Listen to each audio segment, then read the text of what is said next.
नारद आकाश से गौतम ऋषि व अहिल्या को उग्र शिव उपासना करते देखकर शिव से जाकर सारी स्थिति प्रकट करते हैं। शिव नारद को आश्वासन देते हैं।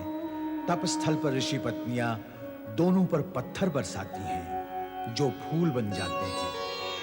ब्रह्मा विष्णु महेश वहां प्रकट होते हैं। शिव गौतम ऋषि के धैर्य, भक्ति व समर्पण भाव की प्रशंसा करके उस कुंड को गौतम कुंड के नाम की अमरता प्रदान करते हैं। गंगा भी वहां प्रकट होकर तीनों से सदा के लिए वहां विद्यमान रहने की प्रार्थना करती है। इस प्रकार उस स्थान का नाम त्र्यंबकेश्वर पड़ता है। दूसरी ओर प्रदोष व्रत पूर्ण किए बिना राजा सत्यरथ केतु ध्वज का वध कर देता है, जिसका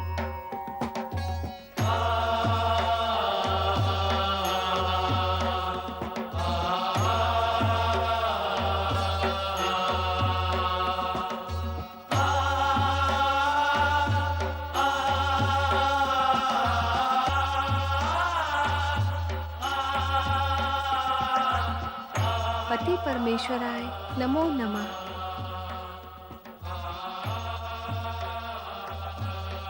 कहाँ चले गए थे स्वामी? उमा के पास। उमा? उमा तो मैं ही हूँ। मेरे पास तो आप अब आए हैं। उस विधवा ब्राह्मणी का नाम भी उमा ही है। वो दो बालकों को स्नेहपूर्वक पाल रही है। तुम्हें उसकी सहायता करनी चाहिए। नारायण नारायण। माता पार्वती सहायता तो करेंगी ही, परंतु उन दोनों बालकों के भविष्य का क्या होगा भगवान? नारद, पता नहीं अज्ञानवश अथवा ज्ञानपूर्वक, अज्ञान की तुम कभी-कभी ऐसी बातें करने लगते हो कि हमें भ्रम होने लगता है कि कहीं तुम्हें मति भ्रम तो नहीं हो गया है। क्या अपराध हो गया प्रभु मुझसे? अज्ञान और बुद्धिहीनता से अपराध ही जन्म लेते हैं। अभी-अभी तुमने कहा कि उन बालकों की सहायता पार्वती करेंगी, और अगले ही क्षण प्रश्न करते हो कि उन बालकों का भविष्य क्या होगा जिसकी सहायता पार्वती करेंगी। उन बालकों का भविष्य क्या होगा ये तुम्हें नहीं ज्ञात। नारायण नारायण। अपने ही शब्द जाल में फंस गया मैं तो। सदा दूसरों को भी तो फंसाते रहते हो। वैसे इतना समझ लो नारद कि उन दोनों बालकों को सदा ही हम दोनों की कृपा प्राप्त होती रहेगी। वे दोनों सारी बाधाएं पार करते हुए जीवन में वांछित फल प्राप्त करेंगे। इतना ही नहीं, उनकी माता उमा भी दोनों के उत्कर्ष से सुख और संतोष प्राप्त करेगी। इतना तो पर्याप्त हो गया भगवान। आप दोनों धन्य हैं।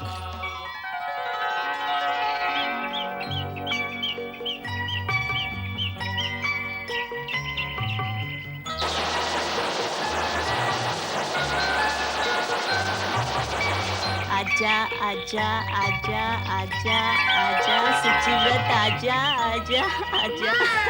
जय जय मृत्युंजय महादेव, जय जय मृत्युंजय महादेव, जय जय मृत्युंजय महादेव, जय जय मृत्युंजय महादेव, जय जय मृत्युंजय महादेव, जय जय मृत्युंजय। आयुष्मान भव। मेरे पुत्र को आशीर्वाद दे ऋषिवर। ये पुत्र तुम्हारा तो नहीं है उमा देवी, किंतु मातृवत मैंने ही इसका पालन पोषण किया है। जानता हूं, और ये भी जानता हूं कि सत्यरथ के इस पुत्र पर शिव कृपा हुई है। इसी कारण भगवान शिव ने वृषवर अवतार धारण कर इसकी रक्षा करते हुए इसके लालन पालन का कार्य तुम्हें सौंपा है। तुम तीनों को दर्शन देकर तुम्हारा भविष्य निश्चित किया है। आप तो त्रिकालदर्शी हैं ऋषिवर, अतीत जानते हैं, वर्तमान आपके सम्मुख है।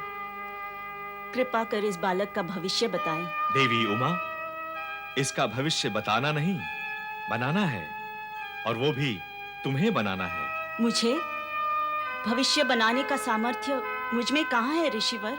मैंने अभी-अभी कहा ना, जिस साधु ने तुम्हें इस बालक के पालन पोषण का आदेश दिया था, वो कोई और नहीं, स्वयं भगवान शिव थे।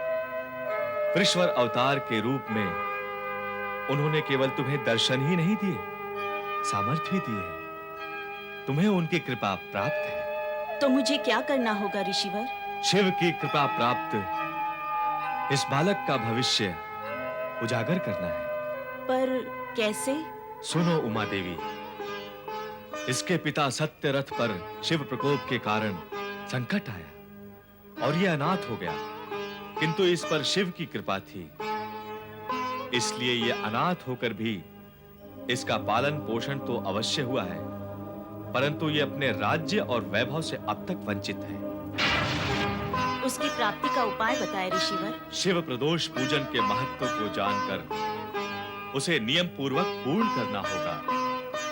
इस बालक को अपने पिता के पाप का प्रायश्चित करना होगा। जय जय मृत्युंजय महादेव। महाराज, आप अपने शत्रुपुत्र की खोज करके थक गए थे, किंतु आपकी कृपा से मैंने उसे खोज लिया है। कहाँ है वो? उमा नाम की ब्राह्मणी अपने पुत्र के साथ साथ उसका भी पालन कर रही है। ब्राह्मणी का पुत्र सुचिव्रत और आपका शत्रुपुत्र धर्मगुप्त दोनों महर्षि शांडिल्य की आज्ञा अनुसार शिव प्रदोष व्रत की पूजा शिवालय में आरंभ करने जा रहे हैं। बस, धर्मगुप्त आज अंतिम बार आएगा शिवालय में, अपने पिता की भांति। वो भी हमारे हाथों आज यमलोक पहुंच जाएगा। शिवालय में शत्रुपुत्र के साथ उसका काल भी आएगा। ओम नमः शिवाय, ओम नमः शिवाय, ओम नमः शिवाय, ओम नमः शिवाय, ओम नमः शिवाय, ओम नमः शिवाय, ओम नमः शिवाय, ओम नमः शिवाय, ओम नमः शिवाय, ओम नमः शिवाय, ओम नमः शिवाय, ओम नमः शिवाय, ओम नमः शिवाय।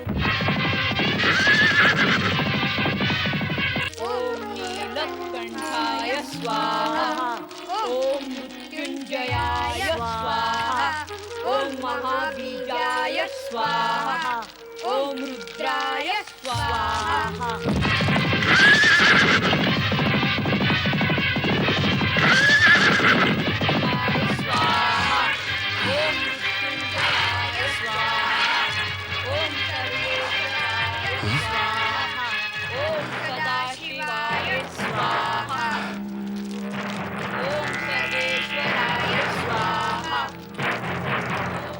इन दोनों में मेरा शत्रुपुत्र कौन है?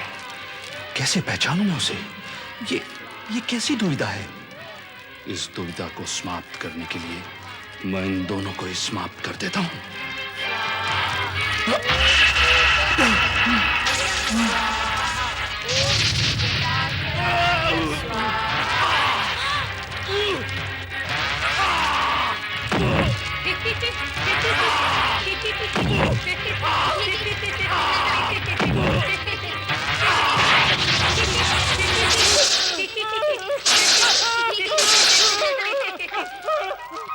भगवान शिव की पूजा करने से तुम्हें लाभ ही लाभ हुआ है पुत्रों। वो दुष्ट शत्रु जो दोनों हाथों में तलवार लेकर तुम्हारा अहित करने आया था, शिव कृपा के कारण ही आज तुम्हारी उससे रक्षा हुई है। भगवान शिव की शरण में आने से वे सदा भक्तजनों की रक्षा करते हैं। हाँ माँ, हम दोनों भाई आजीवन शिव पूजा करेंगे। तुम्हारा कल्याण हो। ओम नमः शिवाय, ओम नमः शिवाय। ओम विश्वरूपाय स्वाहा, ओम उमापते स्वाहा, ओम त्रिजटाधराय स्वाहा, ओम महातेजसे स्वाहा, ओम सर्वभूतात्मने स्वाहा, ओम विश्वरूपाय स्वाहा, ओम स्वयंभूताय स्वाहा, ओम कालाग्निरुद्राय स्वाहा, ओम त्र्यंबकेश्वराय स्वाहा, ओम काशी विश्वेश्वराय स्वाहा। इति संपूर्णम्। पुत्रों, आज तुम दोनों ने बहुत विलंब कर दिया। मैं कब से तुम्हारी बाट देख रही हूँ। प्रणाम माता। भगवान शिव तुम्हारा कल्याण करे।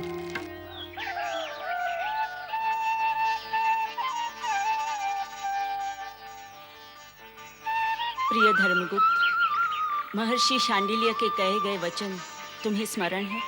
हाँ माते, मेरे पिता महाराज सत्यरथ ने शिव प्रदोष पूजा का कार्य अधूरा छोड़कर अपने परिवार पर शिव कोप को आमंत्रित किया था। माता पिता की आत्मा की शांति, पिता के पाप का प्रायश्चित तथा अपने राज्य और वैभव को पुनः प्राप्त करने के लिए मुझे नियमित रूप से शिव प्रदोष पूजा करनी होगी। शिव प्रदोष व्रत की विधि तुम दोनों को ज्ञात हो गई है? हाँ माँ, हम तीनों ये प्रण करते हैं कि शिवकोप से मुक्त होने के लिए अब हमारा परिवार आजीवन प्रदोष पूजा नियमित रूप से करेगा। और हम आजीवन इस धर्म व नियम को निभाएंगे मां। भैया शुचिव्रत, मां ने भिक्षा मांग मांग के हम दोनों का पालन पोषण किया है। हाँ भैया, उन्होंने हमारे लिए बहुत कष्ट उठाए हैं और उठा भी रही हैं। किंतु कब तक वो हमारे लिए संघर्ष करती रहेंगी भैया? अब हम युवा हो गए हैं, हमारे होते हुए वो कष्ट उठाएं, ये तो हमारे लिए लज्जा की बात है। तुम मेरे मन की बात कह रहे हो भैया धर्मगुप्त, इसलिए मैं यहाँ तुम्हें इस वन में लाया हूँ। इस वन में? क्यों भला? इसलिए कि कल संध्या को तुम्हारे जाने के बाद शिवालय में एक साधु बाबा आए और कहने लगे कि कल तुम दोनों का भाग्य खुलने वाला है। अर्थात आज यहाँ इस मृणाल वन में हम दोनों का भाग्य खुलने वाला है। पर कैसे? उन्होंने बताया कि मृणाल वन में सरोवर के पास एक पुराना वट वृक्ष है और उसी स्थान पर दिन की 5 घड़ी बीत जाने पर हम दोनों के साथ एक चमत्कार होगा। भैया, और आपने उन साधु बाबा की बात पर विश्वास कर लिया? करना ही पड़ा। अब तो मुझे और अधिक विश्वास हो गया है, क्योंकि उन्होंने बताया था कि तुम्हारा भाई तुम्हारी बात सुनकर तुम पर विश्वास नहीं करेगा और हंसेगा, परंतु जो सत्य है वो तो अटल है।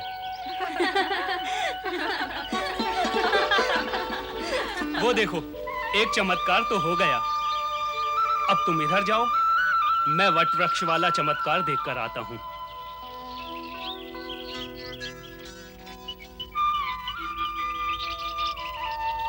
वाह, कितने सुंदर फूल! वाह, ओह, क्या सुंदरता! क्या श्वास है! सखी अंशुमति, सुंदरता तो हम देख ही रहे हैं, किंतु सुवास का ज्ञान हमें नहीं है। लो, स्वयं सूंघ के देख लो। तो तुम इन पुष्पों की चर्चा कर रही थी? तो और कौन है मेरे समीप जिसकी मैं चर्चा करूं? ध्यान से दृष्टि घुमाकर देखो तो दिखाई देगा कि बहुत कुछ है तुम्हारे समीप। बहुत कुछ क्या, सब कुछ है। अरे अरे, कहाँ जा रहे हैं आप? मैं गंधर्वराज कोद्रविण की पुत्री राजकुमारी अंशुमति हूँ। आप कहना चाहती हैं कि आपका नाम अंशुमति है, आपके पिता गंधर्वराज हैं जिनका नाम कोद्रवीण है। अरे, आपका नाम क्या है, आपके पिता कौन है, इससे मुझे क्या लेना देना? मुझे क्या मतलब आपके या आपके पिता के नाम से? आप मरुस्थल या पर्वतीय क्षेत्र से आए हैं क्या? नहीं तो। फिर इतनी कठोर और शुष्क बातें क्यों कर रहे हैं आप? देखिए, मैं आपसे तर्क नहीं करना चाहता देवी अंशुमाली। अंशुमाली नहीं, अंशुमति। आपको क्या हमारी सखी माली दिखाई देती है? मैंने कहा ना, मैं आपसे तर्क नहीं करना चाहता हूँ। पर हम करना चाहते हैं। 2 बार आपको अंशुमति नाम बताया गया, फिर भी आपने इन्हें अंशुमाली क्यों कहा? उत्तर दें। मैं क्या आपके अधीन हूँ? आपके शासन या प्रभाव में हूँ जो उत्तर दूं? मैं चला। तनिक सुनिए श्रीमान, मैं यहाँ अपने पिताश्री की आज्ञा से आई हूँ। तो मैंने कब आपसे प्रश्न किया कि आप यहाँ पे किसकी आज्ञा से आई हैं? आप सुनते कम और बोलते अधिक हैं। कौन मैं? मैं बोलता अधिक हूँ। आप क्यों अपने गुणों की गठरी मेरे सिर पर रख रही हैं? आगे सुनिए। कल पिताश्री को एक साधु महाराज ने दर्शन दिए और कहा था कि आज दिन के 5 घड़ी बीतने पर मृणाल वन के सरोवर के किनारे एक सुंदर नवयुवक पीले वस्त्र धारण करके आएगा और वही वही वही वही वही वही क्या? वही वही के पश्चात यही यही होता है। हमारी सहेली का अभिप्राय वही है, वही। फिर वही वही। पीत वस्त्रधारी सुनो, अंशुमति का कहना है कि यही है वो। अर्थात वही है यह है। वही वही, यही यही। ये क्या कर रहे हैं आप? पिताश्री आ रहे हैं, वो आपको सब कुछ बता देंगे।